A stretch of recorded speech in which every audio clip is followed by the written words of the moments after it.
कभी आपने महसूस किया है कि खामोशी भी बोलती है? वो लम्हा जब फोन साइलेंट हो, कमरा खाली हो और अचानक आप खुद से अकेले रह जाएं। हाँ, वही लम्हा जिससे हम अक्सर डर जाते हैं। आज की दुनिया में अकेला होना अजीब सा लगता है, जैसे कोई कमी हो, जैसे कुछ गलत हो। मगर जरा रुककर सोचिए, क्या वाकई अकेला होना गलत है या हमने बस इससे डरना सीख लिया है? खुशामदीद दोस्तों, आप सुन रहे हैं दानिश नगरी। ये वो जगह है जहां हम शोर कम करते हैं और दिल की आवाज जरा ऊंची सुनते हैं। यहाँ किताबें सिर्फ कहानियां नहीं होती, ये आईने होती हैं। और आज की ये कहानी the art of being alone, ये हमें खुद से मिलवाने आई है। हम अक्सर अकेले होने और तन्हा महसूस करने को एक ही समझ लेते हैं। हाँ, यही सबसे बड़ी गलती है। अकेला होना तो बस एक हालत है, लेकिन तन्हा महसूस करना एक दर्द। आप लोगों के दरमियान बैठकर भी खाली हो सकते हैं और बिल्कुल अकेले होकर भी पूरे।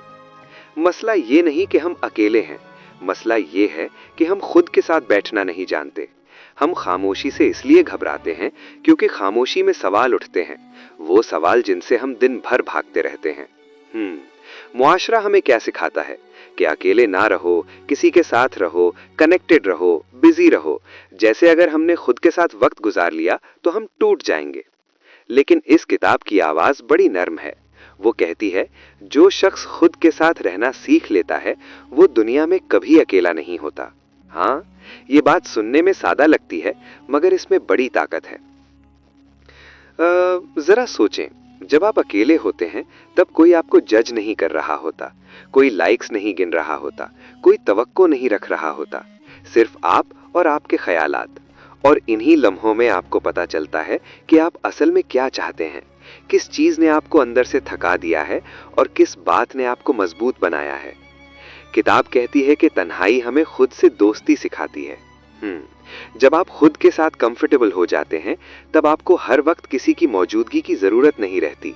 आप मांगना छोड़ देते हैं और मुकम्मल होना सीख लेते हैं।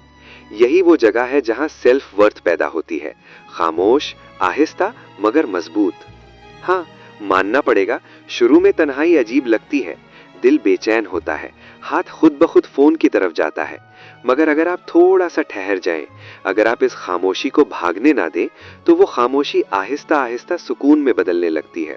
और फिर एक दिन आप खुद से कहे उठते हैं, अकेला होना इतना बुरा भी नहीं है।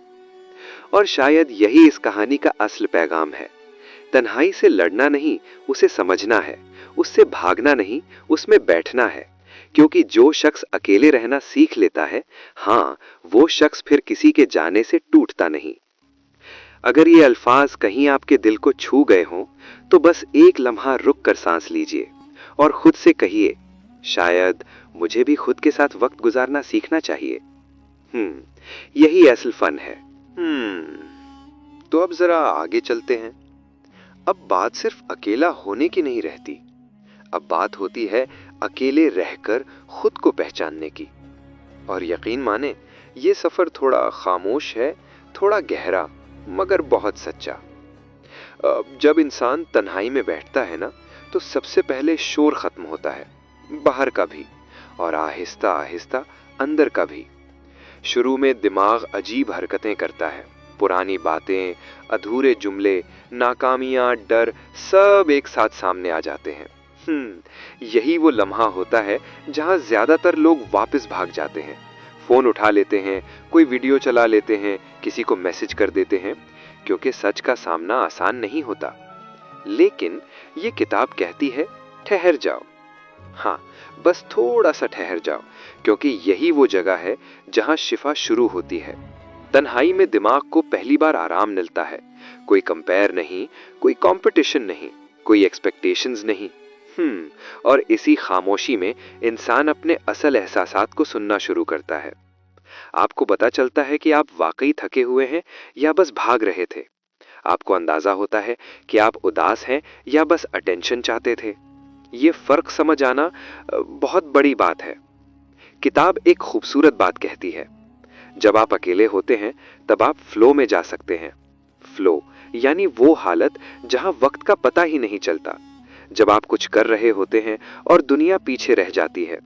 कभी लिखते हुए, कभी पढ़ते हुए, कभी बस खिड़की से बाहर देखते हुए। वो लम्हे जहां दिल हल्का हो जाता है, यही फ्लो स्टेट है। और ये सिर्फ शोर से दूर जाकर मिलता है। जापानी फलसफा भी यही कहता है कि सुकून बाहर नहीं, अंदर होता है। वो सिखाते हैं कि आहिस्ता जियो, एक वक्त में एक काम करो और खामोशी को दुश्मन ना समझो।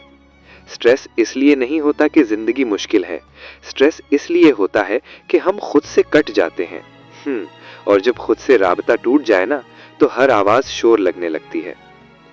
तन्हाई हमें ये सिखाती है कि हर सवाल का जवाब फौरन नहीं चाहिए, हर जख्म को छुपाना जरूरी नहीं। कभी कभी बस खामोश बैठ जाना ही काफी होता है। सांस लेना आहिस्ता और खुद को इजाजत देना कि मैं जैसा हूं ठीक हूं। और फिर एक अजीब सा बदलाव आता है। आप लोगों से मिलते हैं मगर उन पर डिपेंड नहीं करते। आप रिश्ते निभाते हैं मगर खुद को नहीं खोते। आप अकेले भी खुश रहना सीख लेते हैं और यही खुशी फिर दूसरों के साथ भी चलती है। शायद अकेले रहने का असल फन यही है, खुद के साथ अमन में रहना। और जब इंसान खुद के साथ अमन में हो जाए ना, तो दुनिया की कोई भी खामोशी उसे डरा नहीं सकती। अब जरा उस जगह आते हैं जहां बात सिर्फ हम तक महदूद नहीं रहती, बल्कि दूसरों तक फैलती है। क्योंकि सच ये है कि तन्हाई हमें रिश्तों से दूर नहीं करती, बल्कि हमें रिश्तों के काबिल बनाती है। हाँ, ये बात सुनने में उल्टी लग सकती है, मगर जरा दिल से सुने। हम में से अक्सर लोग रिश्तों में इसलिए उलझ जाते हैं क्योंकि हमें किसी की जरूरत नहीं होती, हमें किसी का सहारा चाहिए होता है। अटेंशन, वैलिडेशन, तसल्ली। हम किसी को चाहते नहीं, हम उस खला को भरना चाहते हैं जो अंदर है। और जब दूसरा इंसान वो खला पूरा नहीं कर पाता, तो शिकवे, शिकायतें, दर्द शुरू हो जाता है। किताब बड़े नरमी से कहती है, जो शख्स खुद को मुकम्मल नहीं समझता, वो किसी और से मुकम्मल होने की उम्मीद करता है। तन्हाई हमें इमोशनल डिपेंडेंसी से आजाद करती है। जब आप अकेले रहकर खुद को सुन लेते हैं ना, तो फिर आपको हर बात पर किसी की मुहर नहीं चाहिए होती। आपको ये साबित नहीं करना पड़ता कि आप काबिल हैं, कि आप अहम हैं। आप जान लेते हैं, और यही जान लेना इंसान को मजबूत बनाता है। हम अक्सर सोचते हैं कि जो ज्यादा अकेला है वो कमजोर है, लेकिन हकीकत ये है कि जो शख्स खुद के साथ रह सकता है, वही रिश्तों में भी सीधा खड़ा रहता है। वो मांगता नहीं, वो बांटता है। वो चिमटता नहीं, वो साथ चलता है। ऐसे रिश्ते हल्के होते हैं, सांस लेने वाले होते हैं। किताब ये भी कहती है कि तन्हाई हमें टॉक्सिक ताल्लुकात से बचाती है। क्योंकि जब आप अकेले रहना सीख लेते हैं ना, तो आप किसी भी रिश्ते में सिर्फ इसलिए नहीं रहते कि अकेले ना रह जाएं। आप रुकते हैं क्योंकि दिल चाहता है, न कि खौफ की वजह से। और यही फर्क जिंदगी बदल देता है। अकेला रहने वाला शख्स कम तवक्कुआत रखता है, मगर ज्यादा एहतराम रखता है। वो जानता है कि हर इंसान अधूरा है, और यही अधूरापन खूबसूरत है। वो दूसरों पर बोझ नहीं बनता, और ना ही दूसरों को अपने ऊपर बोझ बनने देता है। और शायद यही इमोशनल मैच्योरिटी है, ये जान लेना कि मुझे किसी की जरूरत हो सकती है, लेकिन मैं किसी के बगैर टूट नहीं जाऊंगा। तन्हाई हमें खुद से जोड़ती है, और खुद से जुड़ने वाला इंसान दूसरों से भी सच्चाई के साथ जुड़ पाता है। और अब हम उस जगह आते हैं जहां कहानी आहिस्ता आहिस्ता खत्म नहीं होती, बल्कि दिल में ठहर जाती है। क्योंकि ये हिस्सा अंजाम नहीं है, ये एक आगाज है। The art of being alone हमें अकेला छोड़ने नहीं आई, ये हमें खुद से मिलवाने आई है। किताब का असल मकसद बड़ा सादा है, मगर असर बहुत गहरा। ये हमें ये सिखाती है कि अकेला होना कोई कमी नहीं, कोई सजा नहीं, बल्कि एक महारत है। एक ऐसी महारत जो आज के शोर भरे जमाने में बहुत कम लोगों को आती है। हमने अकेलेपन को कमजोरी समझ लिया है, हालांकि असल कमजोरी ये है कि हम खुद के साथ बैठ ही नहीं सकते। जरा अपने इर्द गिर्द देखें, लोग हर वक्त मसरूफ हैं, मगर मुतमईन नहीं। हर हाथ में फोन है, मगर दिल खाली है। हम कनेक्टेड हैं, मगर जुड़े हुए नहीं। ये किताब हमारे मुआशरे को एक खामोश सा सवाल देती है, क्या तुम वाकई खुद को जानते हो? नौजवानों के लिए इस किताब का पैगाम और भी जरूरी है, क्योंकि आज का नौजवान जल्दी में है, जल्दी कामयाबी की, जल्दी पहचान की, जल्दी एक्सेप्टेंस की। सोशल मीडिया ने हमें ये सिखा दिया है कि अगर कोई देख नहीं रहा तो हम मौजूद ही नहीं। और यही सोच इंसान को अंदर से कमजोर कर देती है। ये किताब नौजवानों को सिखाती है कि अकेले वक्त गुजारना खुद से मोहब्बत है। खामोशी में बैठना वक्त का ज़या नहीं बल्कि तामीर है, और खुद को जान लेना किसी रिलेशनशिप से पहले जरूरी है। जब नौजवान खुद के साथ रहना सीख लेता है ना, तो वो गलत लोगों से कम जुड़ता है, गलत फैसले कम करता है और अपनी कद्र खुद पहचान लेता है। और शायद यही वो लाइफ चेंजिंग मैसेज है जिसे हमें याद रखना चाहिए। तुम अकेले होकर कम नहीं हो जाते, तुम खुद बनकर मुकम्मल हो जाते हो।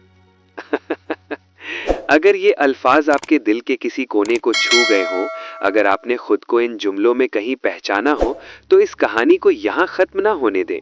वीडियो को लाइक करें, चैनल को सब्सक्राइब करें और इस खामोश सफर में दानिश नगरी के साथ जुड़े रहें। अगली कहानी में फिर मिलेंगे, शोर से थोड़ा दूर और दिल के थोड़ा करीब।